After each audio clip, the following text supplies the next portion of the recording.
DKI Jakarta Timur. Hidup perempuan pedesaan. Hidup! Hidup perempuan pedesaan. Hidup! Kami para perempuan pedesaan, petani dan nelayan yang tergabung dalam sebuah wadah yang kami beri nama Jaringan Perempuan Pedesaan Nusantara, yang kehidupan hak-haknya dilindungi oleh berbagai produk hukum, di mana ruang keterlibatan perempuan dalam proses pembangunan.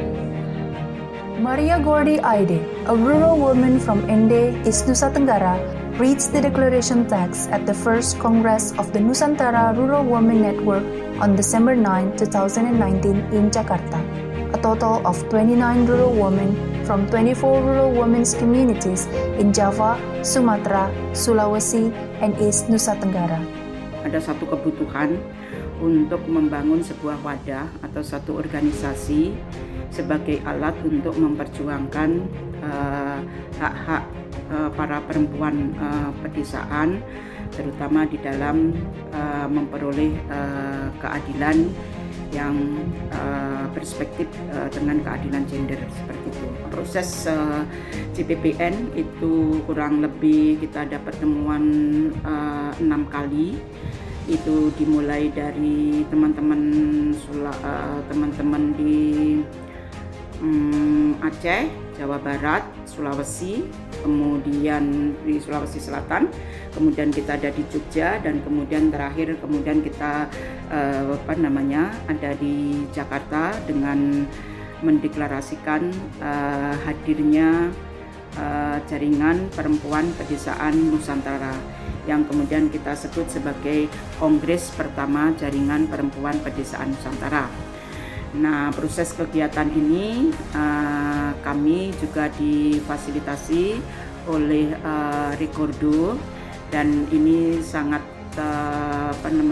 sangat memberikan satu dorongan kepada kami untuk mewujudkan tentang wadah bagi para perempuan pedesaan untuk mengekspresikan diri, mengaktualisasikan diri dengan segala kemampuan, keterampilan, dan pengetahuannya seperti itu.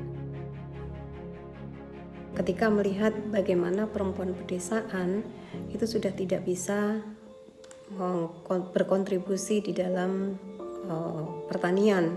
Nah, mereka ditempatkan di ranah domestik, artinya karena input pertanian dan metode pertanian itu diganti dengan kimia dan mesin traktor, maka perempuan sudah tidak ada lagi perannya di dalam sektor pertanian. Perannya lebih kepada sebagai penyedia logistik, artinya mereka yang menyiapkan konsumsi pertemuan, lalu duduknya itu juga jauh gitu ya, di luar pintu, karena mereka merasa tidak memiliki kepercayaan diri untuk ikut masuk di arena ruang musyawarah itu. Kami mengikuti pelatihan pendidikan gender. Kami ingin keluar dari stigma yang ada di masyarakat. Kami ingin memperlihatkan bahwa perempuan juga bisa. Kami ingin laki-laki dan perempuan itu setara. Tidak ada yang dinomorduakan, tidak ada diskriminasi di antara laki-laki dan perempuan. Di Desa Salasae, peran perempuan sudah sangat nampak, di mana kami dengan anggota komunitas maupun masyarakat itu terlibat dalam musyawarah-musyawarah yang ada di desa. Dan bukan cuma terlibat dan hadir dalam musyawarah tersebut, tapi kami mampu merubah kebijakan-kebijakan yang ada di desa. Nah, salah satu contoh kami terlibat dalam penyusunan atau menjadi tim penyusun RPJMDes di Desa Salasae untuk tahun 2020-2026. Kurang lebih 5 tahun yang lalu di desa kami, yaitu Desa Arukeke, dan desa tetangga yaitu Desa Palajau, hadir perusahaan tambak udang, di mana perusahaan tambak udang ini keberadaannya sangat membuat rugi para masyarakat pesisir. Ada 3 warga yang ke laut melihat bagaimana rumput laut mereka. Sesampainya di sana itu ternyata rumput lautnya gagal lagi. Akhirnya dia kembali ke darat dan langsung mereka memotong pipa pembuangan limbah dari perusahaan tersebut, yang akhirnya membuat pihak perusahaan itu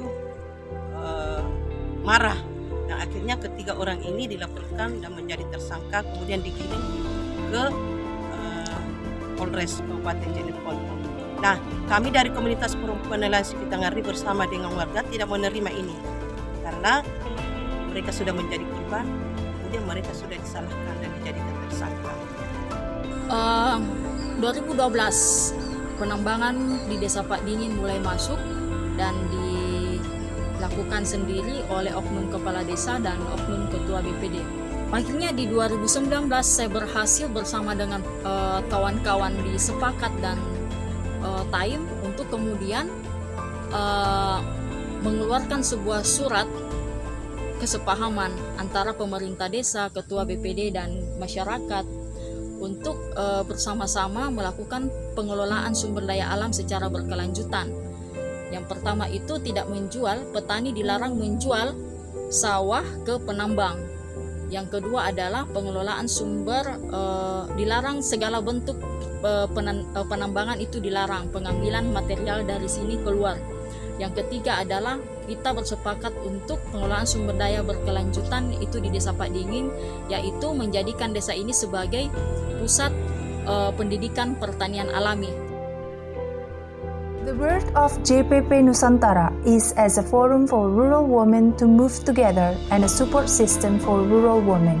JPP Nusantara is committed to fighting for the fulfillment of women's rights in various aspects of life: socio-political, socio-economic, socio-cultural, and socio-ecological.